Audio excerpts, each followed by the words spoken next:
Hey guys, welcome back to the new video. I hope you all are doing absolutely fine.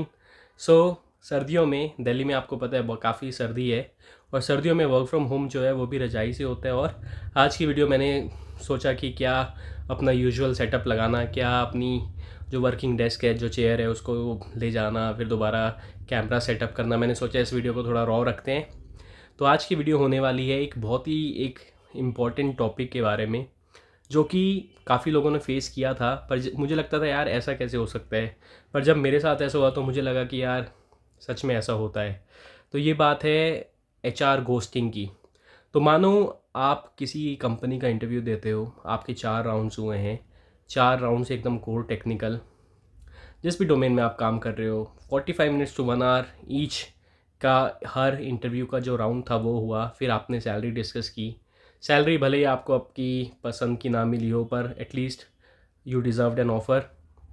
आपको एक congratulation email भी आया। आपको कहा गया कि आप अपने सारे document, salary slip, PAN card, Aadhaar card वगैरह आप सब कुछ शेयर कीजिए। आपने वो शेयर भी किया और आप एक्सपेक्ट कर रहे थे आपके पास एक ऑफ़र लेटर आएगा। बट इसी के बाद ही एचआर का एकदम ही कम्युनिकेशन बंद हो गया। वो आपके ईमेल्स का कुछ रिस्पॉन्ड नहीं कर रहे हैं और एक तरह से आपको गोस्ट कर दिया, जैसे कि आपकी एक्स ने आपको गोस्ट किया होगा कभी पहले।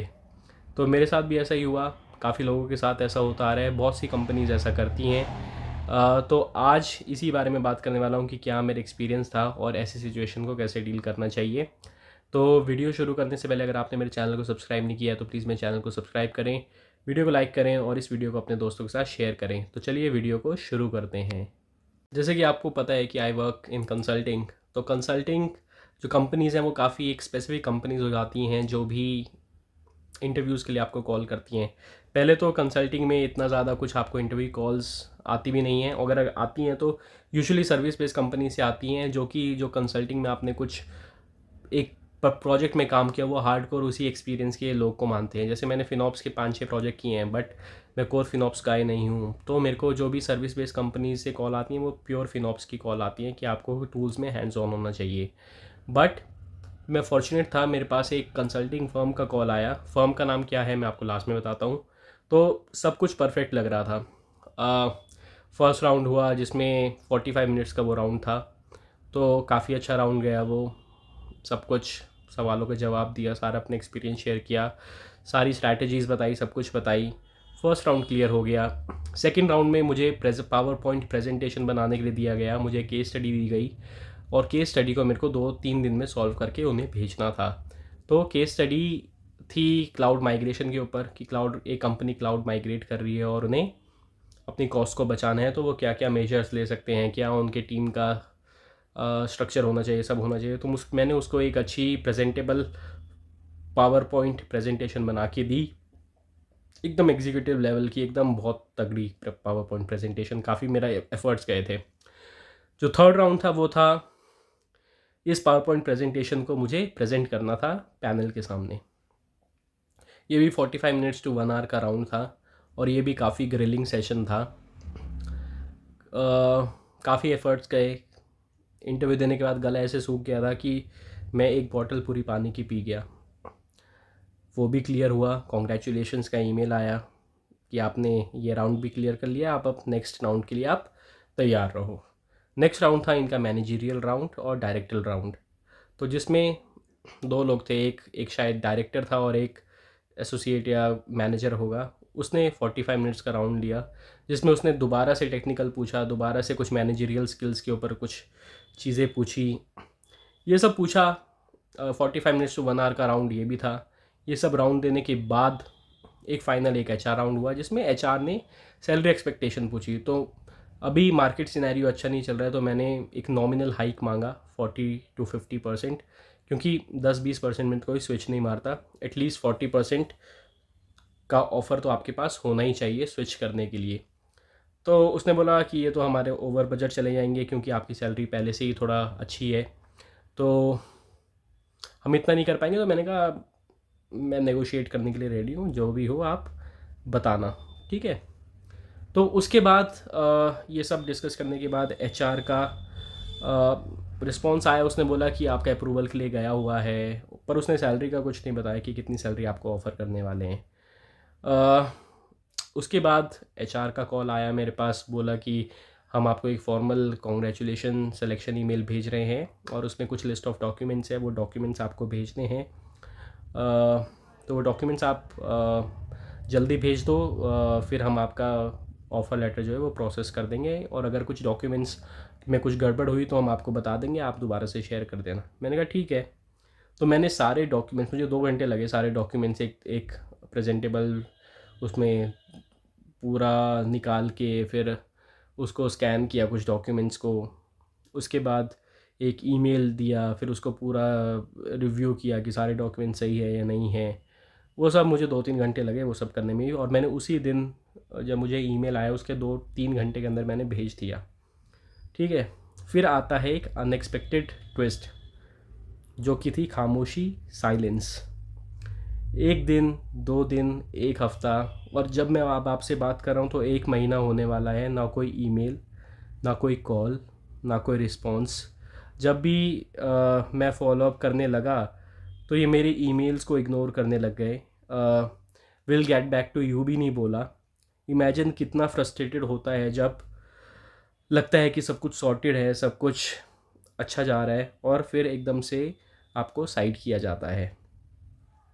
तो मुझे तो अच्छा नहीं लगा। ये कौन सी कंपनी है मैं आपको बता देता हूँ, ये कैप जेमिनाई इन्वेंट है। तो कैप जेमिनाई के भी बहुत सारी स्ट्रीम्स है, जैसे एक्सेंचर है, एक्सेंचर स्ट्रैटेजी है, वैसे कैप जेमिनाई है। कैप जेमिनाई की जो कंसल्टिंग फर्म है उसको कैप जेमिनाई इन्वेंट बोलते हैं। तो ऐसा क्यों हुआ? अब सवाल ऐसा है कि ऐसा क्यों करते हैं, ये मैंने एनालिसिस किया कि ऐसा क्यों करते हैं। सबसे फर्स्ट है कि एचआर का चेंज ऑफ माइंड। हो सकता है कि कंपनी ने जो पोजीशन है उसमें फ्रीज़ लगा दी हो, वो हायरिंग फ्रीज़ कर दी हो। बट अगर आपकी हायरिंग फ्रीज़ हो रही है, एटलीस्ट आप एक जिसने बोला है यार उसको आप बोलो तो सही कि भाई हायरिंग फ्रीज़ हो रही है, हम आपको हायर नहीं कर पाएंगे।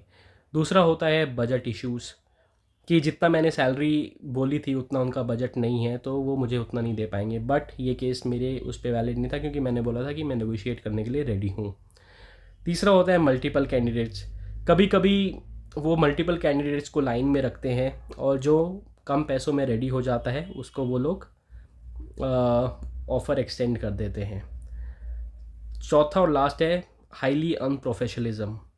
तो लेट्स फेस इट कि एचआर घोस्टिंग एक बहुत ही कॉमन और एक अनप्रोफेशनल बिहेवियर है, जो कि एक इंडस्ट्री नॉर्म भी बनता जा रहा है कि हर एचआर इसको स्ट्रैटेजी को अपनाता है कि कुछ नहीं हो रहा तो रिप्लाई करना छोड़ दो। अब बताने वाला हूँ कि हाउ टू हैंडल इट। मैंने उसको कैसे हैंडल किया, भले ही वो एक रंग ना लाए हो, बट प्रोफेशनली आप कैसे हैंडल कर सकते हो। सबसे पहले आपको फॉलोअप प्रोफेशनली करना है। 2-3 बार पोलाइटली आप ईमेल भेजो। लिंक्डइन पे हैं तो लिंक्डइन पे फॉलो कर सकते हो। अ, दूसरा है कि एक जॉब पे रिलाई मत करो, इंटरव्यूज़ देते रहो। ऐसा नहीं कि एक से अगर आपने इंटरव्यू क्लियर कर दिया तो उसी के भरोसे बैठे हो, इंटरव्यू देते रहो। तीसरा है मेंटेन योर डिग्निटी। अगर कोई कंपनी आपको घोस्ट कर रही हो तो समझ लो कि वहाँ का कल्चर भी वैसा ही होगा। ये अच्छा हुआ कि आप वहाँ नहीं गए, क्योंकि जो एचआर घोस्ट कर रहा है तो उसका मैनेजर कैसा होगा, मैनेजर ऐसा है तो आगे जाके उसका वर्क कल्चर कैसा होगा। ठीक है। चौथा और लास्ट है शेयर योर एक्सपीरियंस। अपने नेटवर्क के साथ शेयर करो कि आपका एक्सपीरियंस कैसा हुआ। ऐसे एक्सपीरियंसेस लोगों को अवेयर करते हैं कि जो उन कंपनीज़ में अप्लाई करते हैं तो उनके साथ साथ क्या हो सकता है। अब मैं बताता हूँ कि क्या लगा मेरे को। ऐसा देखो, जब भी कोई एक इंटरव्यूज़ देता है तो काफ़ी इन्वॉल्व होकर वो इंटरव्यूज़ देता है, और स्पेशली अगर आपके 4-5 राउंड हो चुके हो तो आप काफ़ी इन्वॉल्व हो जाते हो उस प्रोसेस में। हाँ, मैं समझता हूँ कि जब भी आप अपना टाइम और एनर्जी इन्वेस्ट करते हो किसी चीज़ पे तो आप डिज़र्व करते हो एटलीस्ट एक क्लियर रिस्पॉन्स। घोस्टिंग सिर्फ एक रिजेक्शन नहीं होता, ये एक तरीके की डिसरिस्पेक्ट भी होती है कि, लेकिन हमें इसे इमोशनली स्ट्रांगली हैंडल करना चाहिए। रिमेंबर, एक जॉब ही है जो नहीं मिली तो क्या हुआ, इससे ज़्यादा अच्छी बेटर अपॉर्चुनिटीज़ आपके पास हैं। तो ये था आज का जो मैं आपके साथ शेयर करने वाला था। कंपनी का नाम था कैप जेमिनाई इन्वेंट। मुझे लगा ये अच्छी कंपनी है, पैसे भी ठीक ठाक ही ऑफ़र कर रहे थे। इतना ज़्यादा जो मैंने 40% हाइक मांगा था उतना नहीं दिया था, बट ये 25-30% हाइक दे रहे थे। तो 25-30% में कोई उस कंपनी को ज्वाइन नहीं करता, but you could have taken that salary base, और आप आगे भी दूसरी कंपनीज़ में अप्लाई कर सकते थे। तो दोस्तों बताइए अगर आपके साथ भी कभी ऐसा हुआ हो कि आपको किसी कंपनी ने घोस्ट किया हो और आपका कैसा रिस्पॉन्स रहा था। और अगर ये वीडियो आपको हेल्पफुल लगती है और लगता है कि जो मैं एक्सपीरियंसेस आपके साथ शेयर कर रहा हूँ वो कहीं ना कहीं आपको अच्छे लगते हैं, तो प्लीज़ नीचे बताना कि आपको ये वीडियो अच्छी लगी और अपने दोस्तों के साथ ज़रूर शेयर करना। मिलते हैं नेक्स्ट वीडियो में। और नेक्स्ट वीडियो बताना कि क्या टॉपिक होना चाहिए। तब तक के लिए stay strong and keep hustling, और मैं मिलता हूँ आपको नेक्स्ट वीडियो में। Bye bye, take care and have a nice day.